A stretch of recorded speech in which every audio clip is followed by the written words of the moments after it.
Las malas decisiones y la confrontación entre el Ejecutivo y el Legislativo provocaron la indignación de muchos peruanos.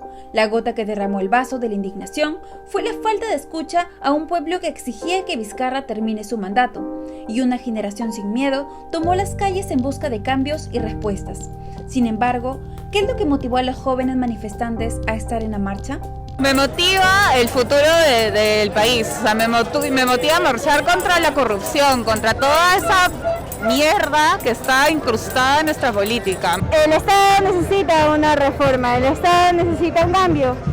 ¿Y qué más que tomar las propias calles? Más que todo por la muerte de estos dos jóvenes que lamentablemente no se debió dar. Por el tema de la SUNEDU, por mis estudios, ya que soy una persona que no está muy metida en la política, pero sin embargo pienso que todos deberíamos interesarnos por una educación mejor. A pesar de que ha habido 2 muertes ya por las manifestaciones, aún no vemos justicia. De nuestros padres cuando fueron jóvenes en los 90, la información era muy limitada, todo era muy sesgado. Acá nosotros tenemos información a la mano y no nos pueden engañar, ¿no? Sentir que vivo en un país justo donde las leyes se aplican para todos, así estés siendo congresista o marchando aquí como yo, ¿no? Lo que motiva es generar un cambio en el país, que tanto nos viene urgiendo hace mucho tiempo. Como salió un eslogan, ¿no?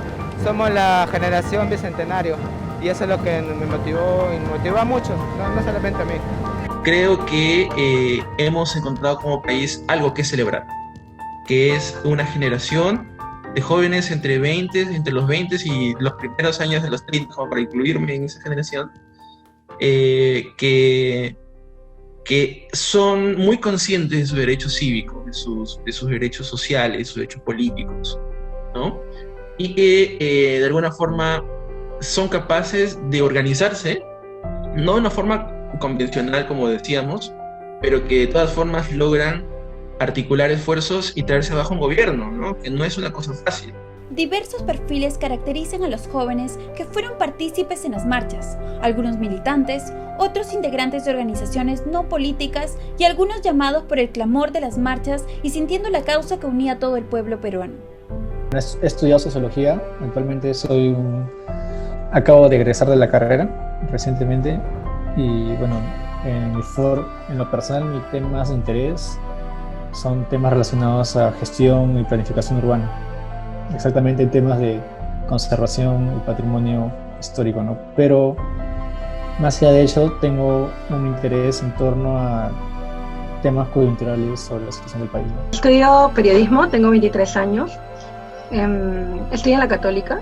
Yo entré a la Católica para estudiar ingeniería electrónica y luego me cambié a periodismo.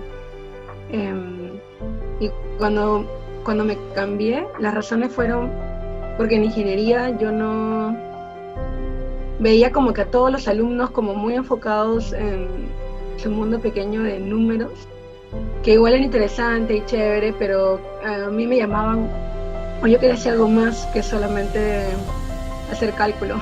Entonces, bueno, pasaron muchas cosas, pero yo me cambié a periodismo, decidí periodismo y creo que elegí esta carrera porque era una manera de mantenerme constantemente en contacto con la realidad. Tengo 24 años, estoy en política casi desde que estaba en tercero de secundaria, desde que estoy desde los 11 años.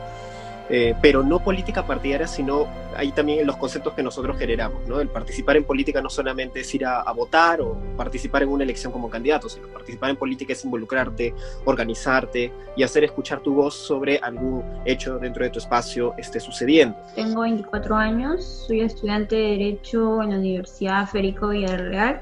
Soy parte del grupo o la colectiva llamada Mi Primera Línea Micaelas, que tuvo una coordinación interna en la primera y segunda marcha que se dio por este tema coyuntural. Ellos son parte de aquellos que conforman y son llamados la generación del Bicentenario. Son justamente ellos quienes a viva voz protestaban y exigían contra un gobierno ineficiente y quienes entienden mejor que nadie las razones y el proceso de movilización, ya sea por Inti Bryan, por sacar a Merino, por la vacancia de Vizcarra y otras motivaciones. Las marchas en este contexto no sé si puede entenderse como un movimiento en torno a una coyuntura. Y no sé si tampoco entenderlo como un movimiento social, porque en sí mismos al menos en esta última marcha, se demandaban o se buscaban muchas cosas. O sea, había personas de diferentes espacios de la ciudadanía, de diferentes corrientes ideológicas, o sea, tanto de izquierda como de derecha, que estaban en contra de Merino, ¿no? Y nada, es un despertar de la población, y sí ha sido muy multitudinario a comparación de marchas anteriores. Si tu pregunta puntual es ¿quiénes estuvieron? Ellos fueron los que estuvieron, ¿no? Es decir, un sector de la juventud no tan organizada en espacios tradicionales, sino más bien más vinculados probablemente a temas de género, o sea, no los movimientos más del siglo XX, digamos, ¿no? Sino más bien del siglo XXI, y que se articularon a través de las redes sociales. Creo que esa es una de las variantes más importantes, que no fueron convocados a través de una lógica jerárquica de una organización central que convocó una marcha, sino más bien se autoconvocaron, nos autoconvocamos a través de las redes sociales. Es importante comprender qué tan importante fue el rol de las redes sociales y todos estos aplicativos para poder difundir lo que realmente se vivía dentro de las marchas y sobre todo para convocarlas. O sea, la gente dice, ay, pero es que los chicos no leen periódicos, nuestros profesores nos dicen, no leen, o escribe light, escribe 2 párrafos, etcétera. Pero en verdad es gracioso, pero muchos se enteran por memes. Se enteran por memes, por videos en, ¿cómo se llama esto? Que en Instagram, que tú pasas. Yo no tengo TikTok, pero entiendo que también ahí pasan un montón de información. En Twitter, uno dice, ay, ¿cómo te haces informar en Twitter? Mi mamá me dice así, y yo le digo, ahí están las primeras declaraciones. Yo creo que sí, a nuestra manera, con la chacota, con la risa, sí, pero es la manera de esta organización, de esta generación, creo. Lo particular de la llamada generación del Bicentenario es que realmente sí tienen un horizonte por el cual marchar, y no importa el color, ideología o clase económica que movió una sola causa. Hemos tenido un contexto muy interesante y creo que era necesario, en donde los jóvenes, después de larga data, creo que no se registran manifestaciones. Creo que la última fue de mayor magnitud sobre la marcha contra la ley Culpín en el gobierno de Humala, que no habíamos tenido una mayor movilización de indignación sobre un hecho puntual que afectaban a los jóvenes. Y eran finalmente los jóvenes, en esta ocasión, sin organizarse con una sola cabeza, sino organizarse por colectivos y tratar de llegar en masa y tratar de ir todos hacia algún punto en donde hacer escuchar su voz, el cual significa que hay acciones que sí quieren hacer llegar su voz como del lugar. Lo que nos falta es un espacio en donde canalizar estas exigencias y construirlas con ellos. El ciudadano está interesado en lo que pueda proponer, en lo que pueda cambiar, está interesado en lo que está ocurriendo en la escena política, y eso siempre será para beneficio del país. Podemos compartir o no compartir con las posiciones que se han estado dando. El factor llamativo ha sido la juventud, no ha sido solamente la juventud. Yo creo que esto pasa más por una indignación ciudadana, de un hartazgo con el sistema. Ante la incertidumbre que se vivía en las calles durante estas marchas, fue difícil la tarea de estar al frente de las manifestaciones y tener que lidiar con los enfrentamientos con la policía, y sumado a ello tener fuerzas para hacer sentir su voz. No es la primera vez en mi caso que yo voy a una marcha. Me pude percatar de que ha sido una de las marchas donde ha habido una masacre, porque así lo hemos sentido. Fue una masacre. La policía nos rodeó con gases lacrimógenos, con gas pimienta, porque la piel picaba. Tú, que no habías venido quizás con guantes o con una ropa que te cubriera todo el cuerpo, podías sentir que la piel te picaba y te ardía. Entonces las que estábamos en primera línea, que éramos algunas mujeres que se habían desplegado por varias calles, no solamente en Abancay, en Nicolás de Piérola, en Pachitea, en Colmena, habían una serie de mujeres y hombres también que estaban en primera línea, con escudos o sin escudos. Nosotras y nosotros tuvimos la peor parte porque estábamos adelante, estábamos propensos a los perdigones, a las balas, las canicas, al gas pimienta, al lacrimógeno.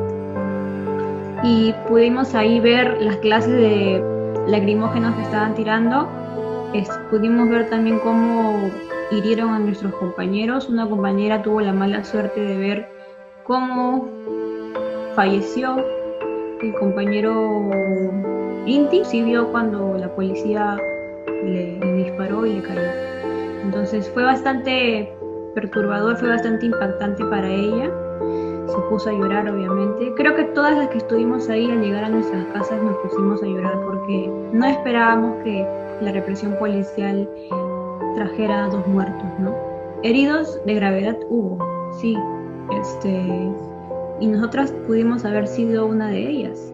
Todos estos colectivos que se expresaron, y no necesariamente en las calles, sino también en las redes, en sus casas, etcétera, etcétera, se dieron cuenta de algo que queda en evidencia, ¿no? Que es la enorme debilidad del Estado actualmente. Estamos ante un Estado muy débil, ¿no? Muy débil. Ya lo está desde hace varios años, ¿no? Todos estos problemas y estos líos han desnudado la debilidad de ese Estado, y un Estado pues que en otras circunstancias tal vez pudo, ¿no? De manera terriblemente violenta, hemos visto 2 muertos, pero pudo haber sido más, pudo haber mostrado pues, su rostro más sanguinario, ¿no? Pero en la realidad en la que estamos, la ciudadanía fue mucho más fuerte que ellos, ¿no? Según las encuestas realizadas por el Instituto de Estudios Peruanos, el 37% de la población participó de alguna manera en las manifestaciones contra el gobierno de Manuel Merino, manifestando su descontento con la clase política y la corrupción. Sin embargo, el 53% de los participantes en las marchas fueron personas de clase media y media alta y tienen entre 18 y 24 años. Asimismo, se sabe que según Ipsos, la generación millennial y la generación Z conforman las hoy llamadas generación del bicentenario y conforman la mitad de la población peruana. Hoy, con los últimos sucesos ocurridos, nos hemos dado cuenta de que interesarnos por la política de nuestro país es una tarea ineludible. Con cada votación, tenemos la oportunidad de renovar la clase política que nos gobierna. Nunca es tarde para enmendar la situación que vivimos e irnos informando poco a poco de lo que ocurre en las decisiones que se toman en nuestro gobierno, las cuales nos afectarán y los jóvenes ya lo saben.